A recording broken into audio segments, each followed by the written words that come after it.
Video بنا رہے ہیں آپ طواف کر رہے ہیں, طواف کر لو تمیز کے ساتھ, پھر ایک فیک کر لینا طواف بغیر طواف کی نیت سے, جھوٹی موٹی کا, ویسے ہی گھومو اس میں, تو کم از کم اپنے طواف کو تو خراب نہ کرو نا. تو روضہ رسول پہ بھی یہی ہو رہا ہے, سیلفیوں پہ زیادہ زور ہے, تو عبادت کی روح ساری ختم ہو رہی ہے. بیان میں بھی یہی ہوتا ہے, وہ اس پہ ہوتی ہے زیادہ زور. تو توجہ سے سنو. اچھا میرے بھائی, عیسائیت جو تباہ ہوئی ہے نا, اس میں ایک بڑا مسئلہ کیا ہوا, جب کوئی جرم کرتا پادری نے کہا میرے ہاتھ پہ آ کے توبہ کرو گے اور جرمانہ بھرو گے تو گناہ معاف ہوگا ورنہ نہیں. حالانکہ عیسیٰ ابن مریم کی یہ تعلیمات نہیں تھی. عیسیٰ ابن مریم کی وہی تعلیمات تھی جو قرآن میں ہے, وَمَن يَعْمَلْ سُوءًا أَوْ يَظْلِمْ نَفْسَهُ ثُمَّ يَسْتَغْفِرِ اللَّهَ, گناہ کر کے خدا کو نہ. بھائی آپ نماز کے بعد مجھ سے ملیے گا, وہ جو بیٹھے ہوئے ہیں نا, ٹھیک ہے, تو گناہ کر کے اللہ نے کیا فرمایا, گناہ جو کرتا ہے ناراض کس کو کیا ہے, اللہ کو. تو مولوی کے ہاتھ پہ توبہ استغفار کرنے کی ضرورت نہیں ہے. گناہ کر کے ناراض کس کو کیا, اللہ کو.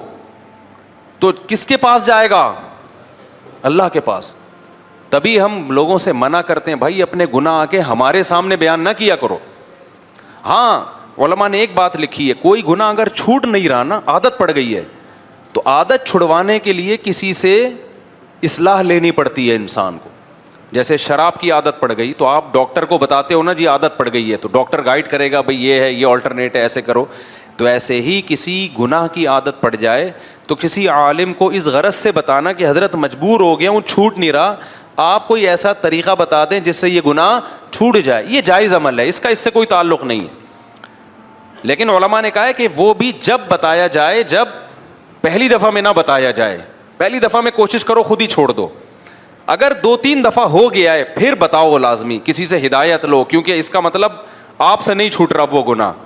تو اب آپ کو کسی مرشد سے, کسی شیخ سے, کسی مینٹور سے آپ کو پوچھنا پڑے گا کہ بھائی یہ عادت پڑ چکی ہے تو مجھے کوئی ایسا طریقہ بتائیں جس سے میری یہ عادت چھوٹ جائے. جیسے ہوا ہے بہت سارے لوگوں کے گناہ چھوٹے ہیں جنہوں نے اہل اللہ سے تعلق قائم کیا. لیکن اصل کیا ہے, وَمَن يَعْمَلْ سُوءًا, قرآن کہہ رہے جو بھی گناہ کرے گا, ثُمَّ يَسْتَغْفِرِ اللَّهَ, پھر اللہ سے توبہ استغفار کرے, اے اللہ معاف کر دے, میں نے تجھے ناراض کیا, يَجِدِ اللَّهَ غَفُورًا رَحِيمًا, وہ اللہ کو غفور بھی پائے گا اور رحیم بھی. اس کے لیے کسی مذہبی رہنما کے پاس جانے کی ضرورت نہیں ہے. یہ بندہ اور اللہ کا بیچ میں کوئی واسطہ نہیں ہے, اللہ اور بندے کا معاملہ ہے. تو یہ تعلیم حضرت عیسیٰ کی بھی تھی, لیکن انہوں نے مذہبی رہنماؤں کو ایسا باپ بنا دیا نا کہ جی ان کے سامنے آ کے بھائی یہ کیا لگتا ہے کہ اس کے سامنے کیوں بتائیں, نافرمانی پادری کی تھوڑی ہوئی ہے, کس کی ہوئی ہے, خدا کی ہوئی ہے. تو آپ جانو خدا جانے, خدا کو بتاؤ جا کے.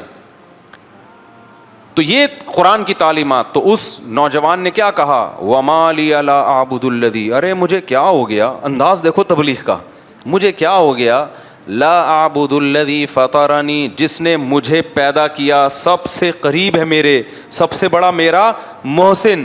ہم خود تھوڑی پیدا ہو گئے ہیں, اپنی قوم کو سمجھا رہا ہے کہ میری قوم, ہم آٹومیٹیکلی خود بخود پیدا نہیں ہو گئے, کوئی تو ہے نا جس نے بنایا ہے.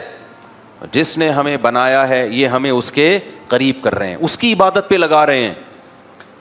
وَإِلَيْهِ تُرْجَعُونَ, اور ہم نے لوٹ کے بھی ادھر ہی جانا ہے. اینڈ ہمارا کیا ہوگا, یا تو اس دنیا میں ہمیشہ کے لیے آئے ہوتے, کبھی مرنا ہی نہ ہوتا, پھر جو مرضی کرتے. جانا بھی اینڈ میں کدھر ہے, خدا کو منہ دکھانا ہے, تو بچ کے جا کہاں سکتے ہیں. تو کتنی معقول بات کر رہے ہیں یہ پیغمبر, اس میں کون سی ایسی بات ہے جس کو غلط کہا جائے. دیکھو اس قوم کی کھوپڑی میں یہ باتیں نہیں آ رہی تھیں, آپ لوگ کی کھوپڑی میں تو آ رہی ہیں نا, کیا خیال ہے. تو پھر کر لو نا عمل میرے بھائی, برائی چھوڑ دو, توبہ کر لو اللہ سے. سارے لڑکیوں کے نمبر اپنے موبائل سے بلاک کر دو. وہ نہیں کریں گے, وہ نہیں کرے گا بھائی. تو ایسا دین اللہ کو کیا کرنا ہے بھائی, جب تم اپنی ساری خواہشات افطاری میں آ کے بیٹھ جاتے ہو پکوڑے کھانے کے لیے. تو پورے دین کو فالو کرنا پڑے گا. تو نکال دو اپنے موبائل سے, بلاک کر دو سب. صرف نکاح کا راستہ ہے آپ کے لیے, نکاح کے علاوہ کوئی اور راستہ اللہ نے حلال نہیں کیا, اس کا عذاب ہے, حساب دینا پڑے گا.